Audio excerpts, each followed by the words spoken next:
Chapter 10.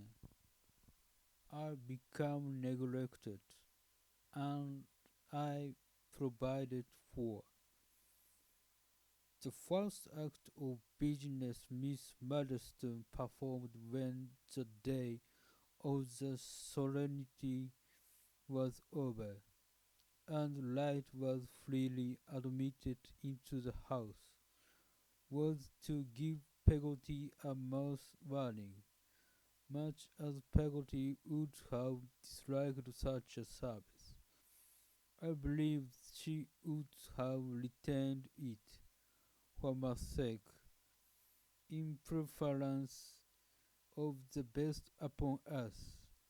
She told me we must part, and told me why, and we condoled with one another in all sincerity. As to me or my future, not a word was said, or a step taken. Happy they would have been, I dare say, if they could have dismissed me as a mouth warning too. I mustered courage once to ask Miss Murdstone when I was going back to school, and she answered dryly. She believed I was not going back at all. I was told nothing more. I was merely anxious to know what was going to be done with me, and so was Peggotty.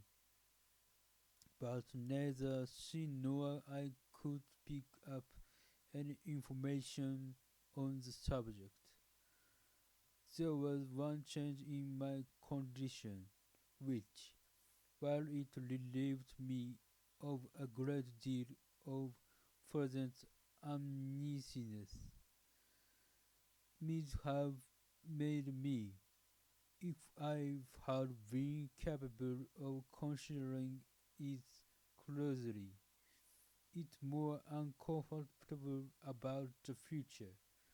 It was this: the constraints and that had been put upon me was quite abandoned. I was so far from being required to keep my dull post in the parlor that on several occasions, when I took my seat there, Miss Marston frowned to me to go away. I was so far from being warned off from faculty society that, provided it was not in Mr. Marston's, I was never sought out or inquired for. At first I was in daily dread of his taking my education in hand again, or of Miss Marston's devoting herself to it. But I soon began to think that such fears were groundless, and that all I had to anticipate was neglect.